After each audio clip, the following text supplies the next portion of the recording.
Hi everyone, this is your host Prasha and welcome to her STEM Stories, episode number 76. Our online conference is just about a week away, so please make sure you reserve your seat now. So use the link in the episode notes or go to wonderwomeninstem.com and get yourself registered. Use the coupon code HERSTEM19 to get 25% off of this wonderful event. The aim of the conference is to equip you with tools and resources to take your STEM career to the next level and to forge your own unique path in STEM. So please don't forget to check out the website. All the speakers are announced. We have 3 keynotes. It's just going to be phenomenal. We're supported by so many wonderful sponsors, including Elite Women Expo in Boston and Renee's Touch Boutique, owned by Rochelle Gale, who was on our show just a few episodes ago, and she is a civil engineer, and she is a phenomenal supporter of women in STEM. So please make sure you check out the website and check out our sponsors, partners, and our speakers.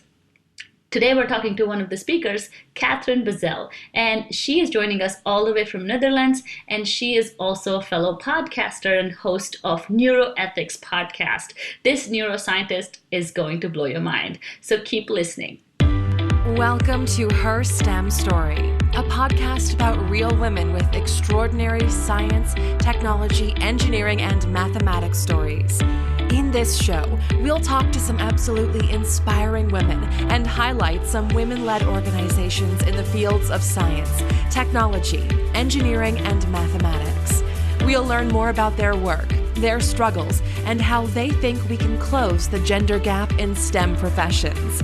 Keep listening to get inspired.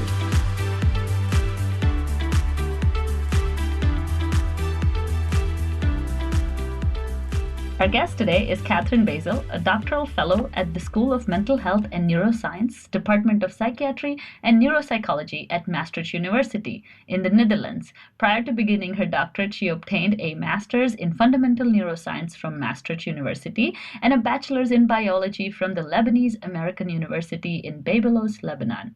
Katherine is also a freelance science writer. She's a frequent contributor to Nature magazine, Massive Science, the Observant newspaper, and much more.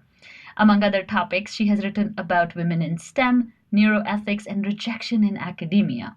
Finally, Katherine recently founded and hosts a science podcast called Neuroethics Police, where she raises awareness on the ethical and societal implications of neuroscience by interviewing experts in the field. Let's talk to Katherine to learn more about her interesting STEM story. First of all, thank you so much, Katherine, for joining us today. Thank you so much for inviting me. I am really honored to be part of the Her STEM Story podcast. Yeah, that's awesome. Thank you. I got connected with you on Instagram, and I've been watching your work grow. So before we jump into all that, tell us a little bit about what are you studying right now in the Netherlands? So I am currently a PhD candidate at Maastricht University in the Netherlands, and I'm doing a PhD in neuroscience where I am looking into stress susceptibility and specifically susceptibility to post-traumatic stress disorder in a Dutch military cohort. So we are making use of induced pluripotent stem cells taken from a Dutch military cohort that are both susceptible, so they already have PTSD, and others that are resilient to PTSD. So those groups were sent to combat and then returned. Some of them were diagnosed after a couple of months with PTSD and others not. And what my project is really really looking into the epigenetics. So really, how does combat manipulate or change your DNA to eventually make you more susceptible or less susceptible to developing post-traumatic stress disorder? Mm-hmm. Mm-hmm. That's so interesting. And when was the last combat that the Dutch military was involved in? Well, that's a good question, but I think the cohort that we are looking into is really the Afghanistan war. Okay. So that's a couple of years Yeah, because I think being in the US, we don't realize that, it's really the Allied forces in Yeah, these countries. So, and then also that the Dutch are a part of that. So, which is yeah, great. that's true. Yeah, yeah, that's true. It's a little refresher there. Yeah, So, yeah. so what got you interested in neuroscience? Well, I have a background in biology, and during my bachelor's, I had to also take a psychology course. And I have to say that my passion and interest in neuroscience, or the study of the brain in general, really started in that course, in the psychology course. And so I started seeking to take more courses. So I did a minor in psychology, where I took many more courses around the topic of psychology. But then in the last year of my bachelor's, when I had to decide, okay, what's next for me? My first option was going into med school, but I felt something deep inside me telling me that this was not for me. This is not really my calling. And so I started to explore what are other fields out there that would really satisfy my interest, and that is to study the brain and better understand the brain, but to also satisfy my interest in biology. So I wanted to combine both and not necessarily just stick to one. And this is where I learned about the term neuroscience, and kind of delved into that more and more until I found a master's program in the Netherlands, and this is where I went to pursue it. That's awesome. Yeah. So were you always interested in science as a kid, or was that something later in life? No, I think I've always had this love for science. It was probably did not really start when I was a very small kid, but really around the age of, I would say, 14, 15, I started to enjoy the course I was taking in high school much more. And I think that's when I made the decision that, okay, I'm going to study biology and maybe become a doctor, because in Lebanon, where I originally come from, this is always the first job you think of when you think of sciences.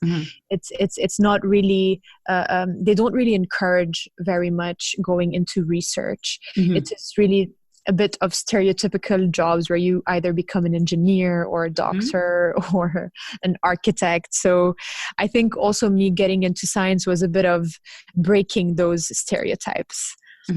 Yeah, that's the same in India. So I think the Eastern countries are, they just know that these professions are much more safer, and, you get jobs instantly. And, I think a lot of the, our parents' generation is more like they are looking for the security that they necessarily didn't have. And so that's the reason I feel like they push everyone to do these certain sciences.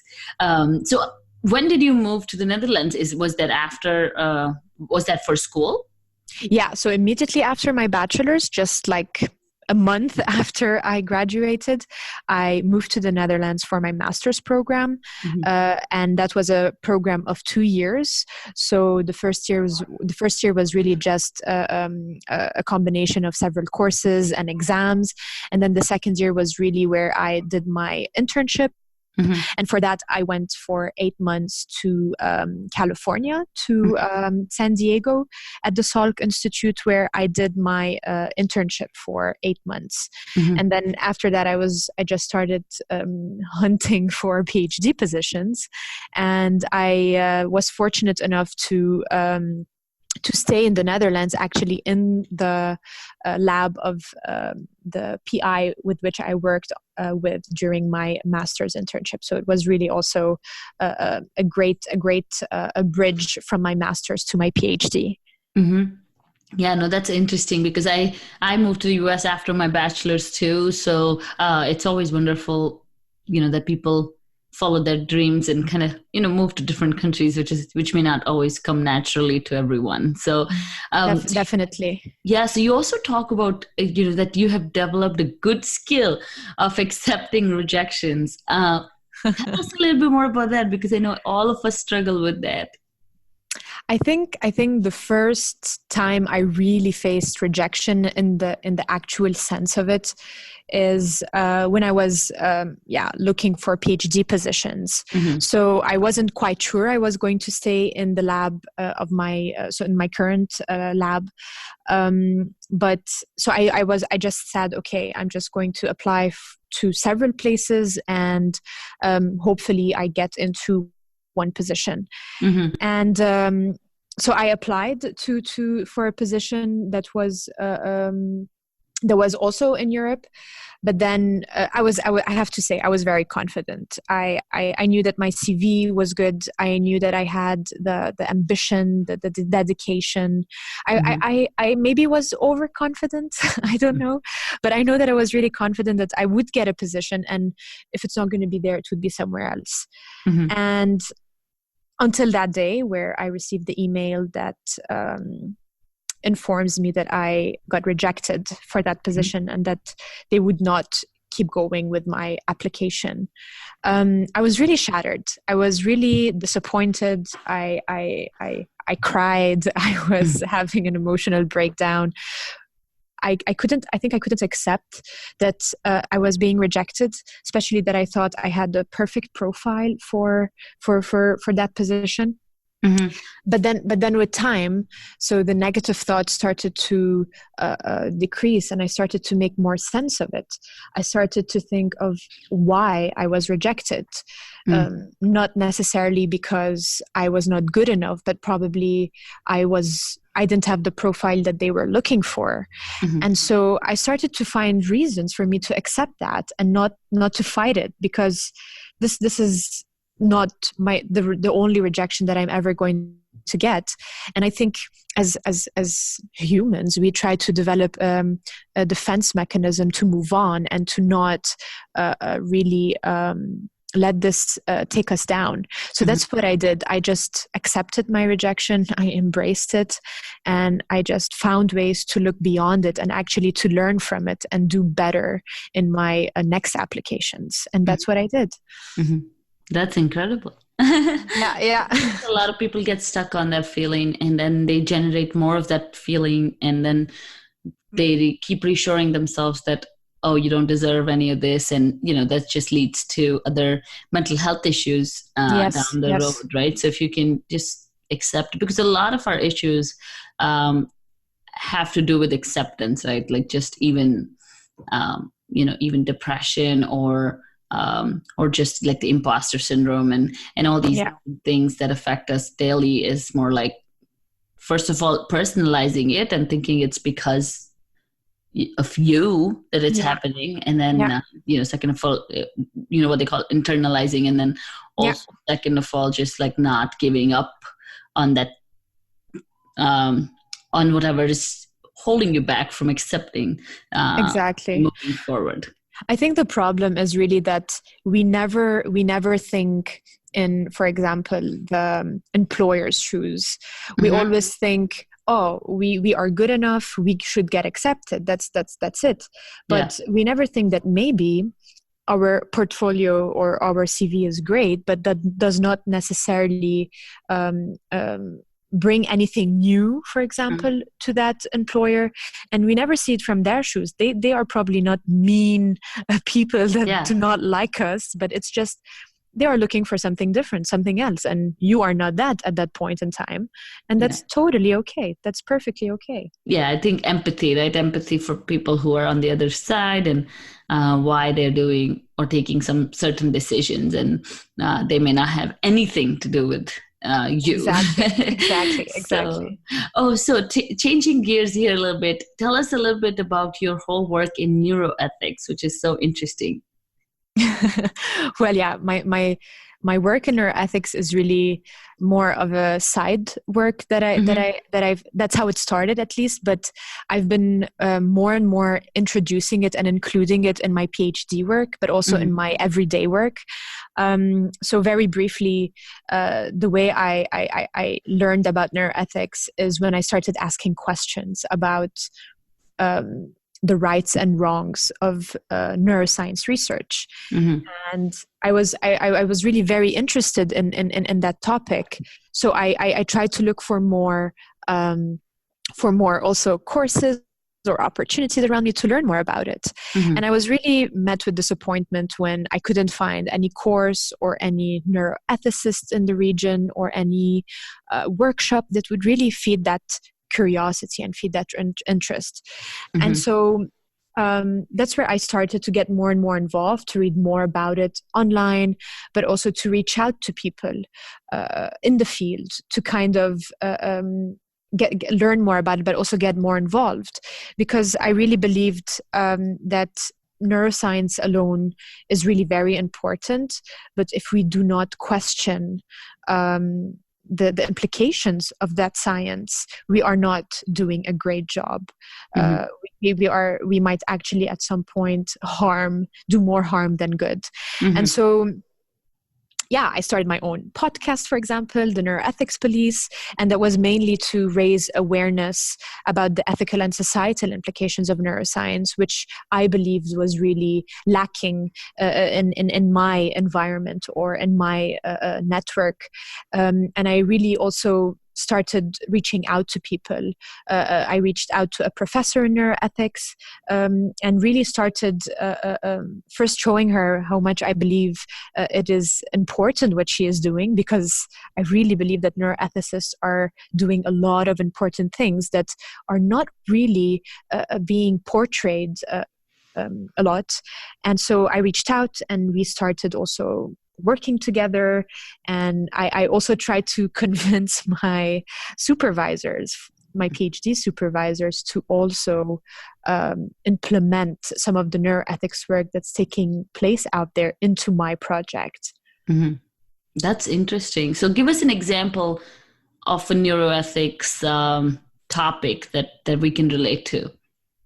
So I will probably think of the latest research that neuroethicists actually conducted, and that is about brain devices that are being marketed by neurotechnology companies.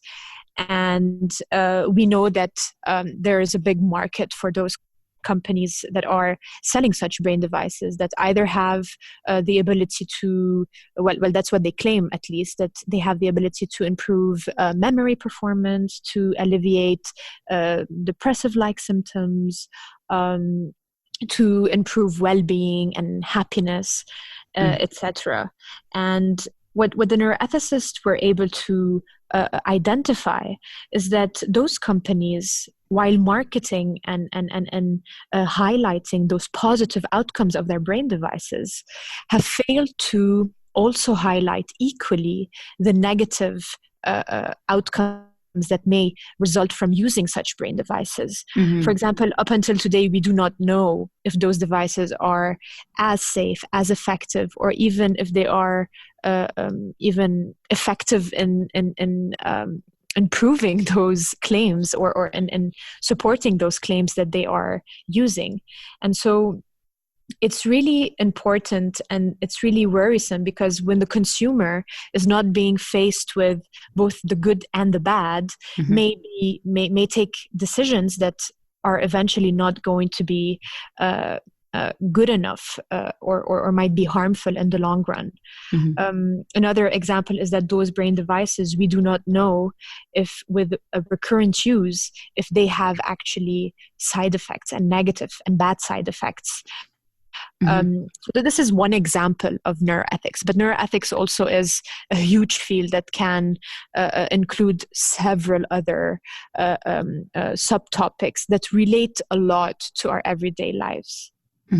Yeah, that's, ethics is always something that should be at the forefront of all modern research, but the big companies with all the, money flowing around and all their final objectives being, making a sale and making money, doesn't help the cause in almost every field. I mean, we recently had the incident with Theranos, which was Elizabeth Holmes' company in the US, where they didn't have any any device, and they were just selling these blood tests, and they were giving people fake reports, and people were getting sick, and they didn't know why they were getting sick because, the blood reports were said that they were not sick, or vice versa. They told women that they were not pregnant when they were pregnant, and Oh, wow. really just a whole scam, because nobody was policing it. There were no audits. There were no clear understanding of where to draw the line, especially with these new technologies coming in, like you said, Exactly. brain mapping, brain monitoring. I see a device online all the time. It's I don't know what it's called, but it's for meditation. So you can hook it up to your head, and it does something. I don't know what it does, but it does something to help you concentrate or meditate. And it's like a $350 device, and it's like, Oh, wow. you don't even understand what the technology is. And that's why STEM is so important. That's why at least the basic understanding of sciences is so important, so that when the world is throwing all these things at you, you're hopefully able to make a better decision, or at least ask the right questions, right? That Exactly. yeah, what is behind this? I mean, I was watching a documentary about bio implants, and how the implants industry in the US is almost uncontrolled. Like, so FDA doesn't do as much controlling of implants as it does of medication. And the implants, yeah.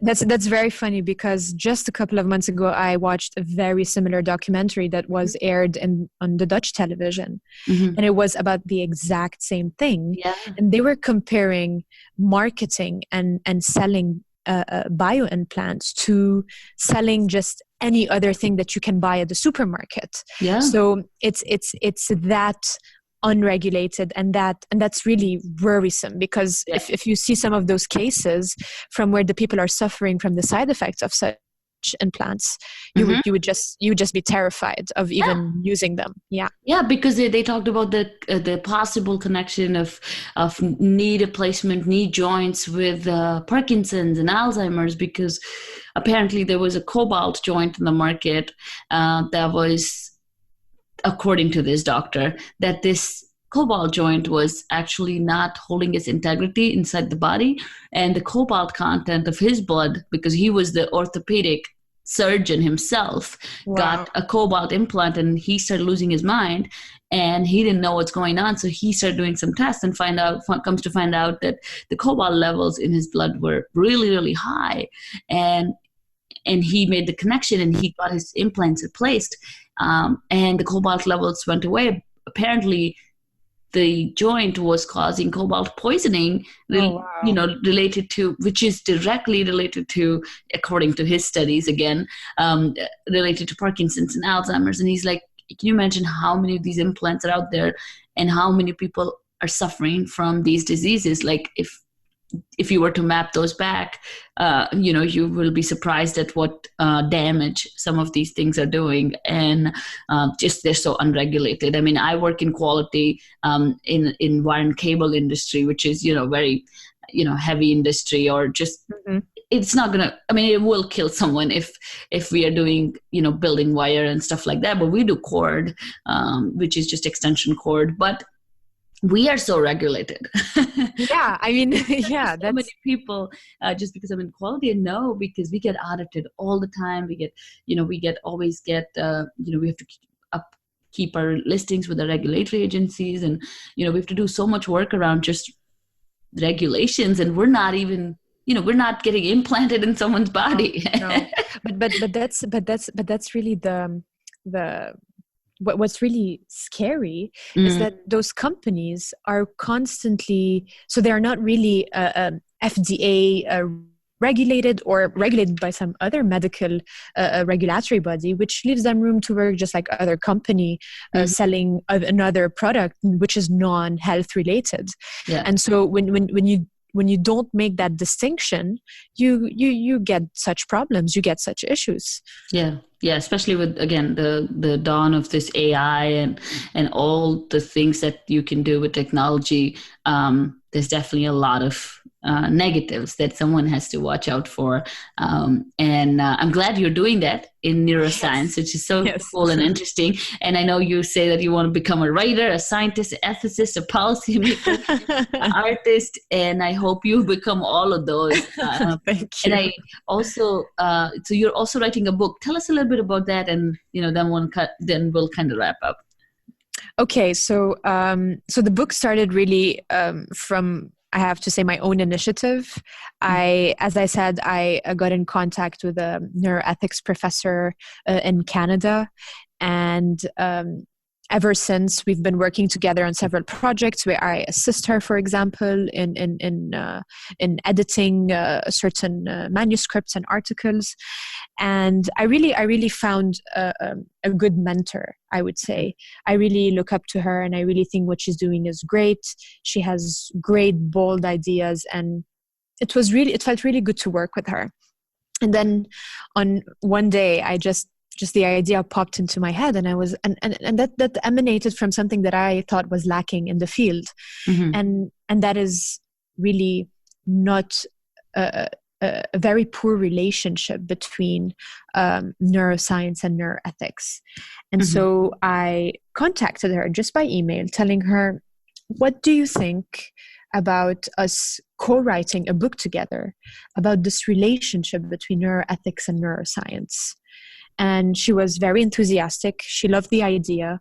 And so we contacted an editor of a publishing house. And here we are today. So we already submitted the proposal, and hopefully we hear out soon. And maybe next year you will see my name on a neuroethics book, hopefully. Yeah. That's awesome. That's amazing that you take initiatives and jump at opportunities and create your own opportunities, which is definitely seems to be the theme in your story. So tell us in a couple of sentences, what would be the biggest takeaway from your STEM journey? I think you said it perfectly. Creating my own opportunities. I think there is a certain set academic road for each and every one in STEM. And people tend to follow it and make sure they follow it just exactly as it is written for them. But sometimes that does not necessarily respond to their wishes or their interests. So just like me, if I'm interested in neuroscience, I should follow this typical map road that is designed for neuroscientists, and that is to do a master's, then a PhD, you then do a postdoc, and then you keep going up the ladder. But what about my other interests? My interest does not stop at neuroscience. And if you really wait for opportunities around you, it is really very difficult for you to find them, or for you to get those opportunities around you. So this is why I'm really a big advocate of creating your own opportunities, create your own road, create your own, your own, the things that really make you excel at, because nobody knows you best than yourself. And what is really nice about creating your own opportunities is that you can create it tailored to your own wishes and your own interests, and that you will never find out there. Yeah, no, that's amazing. Like, forge your own path and find your you don't have, like, just be, just enjoy things that you like. Exactly. and do more of them. and boundaries are only in your head. It's only between your ears. There are no boundaries in academia. I think you can break those boundaries that are already set. Yeah, that's awesome. So before we let you go, tell us what's your favorite book. That's a very difficult question. I'm really a big fan of reading. But yeah, that is a difficult question. But I have to say, the book that I love the most and that I read in the past year, it's *Sapiens* by Yuval Noah Harari. I really think this book is an amazing book. It's about history, but not really about history. So I really recommend that everyone read that book. Yeah, I actually started getting into it, but I realized it was too big. I think I just gave up because it was But trust me, it gets good. It gets good the more you read into it. Yeah. Okay, so I'll have to get back to that book. So again, thank you so much, Katherine, for all that you do. And we'll include the links to your show and to how to get in touch with you in the episode notes so everyone can go check your work out. But again, thank you for taking the time, and thank you for all that you're doing in such a niche field. Thank you so much for inviting me. And I think what you are doing is also something to applaud. I mean, there are too many people out there that are doing amazing things, and you are really bringing them in the spotlight. And I believe this is a very, very important thing to do. Thank you so much. I appreciate the kind words. Thank you so much. And that was Katherine with her amazing STEM story. Please use the links in the episode notes to follow Katherine and her amazing work. Don't forget to sign up for our upcoming conference, Wonder Women in STEM 2019. Use the link in the episode notes and use the coupon code HerSTEMStory19, which is HerSTEMStory19, one word, all capital, and get 25% off of your registration. We are only about a week or so away, so don't forget to sign up. This conference is the most affordable and inclusive and very, very valuable conference. It will set you on the path of success for 2020. So please make sure you sign up. And thank you so much for listening. We'll see you again next week. Bye.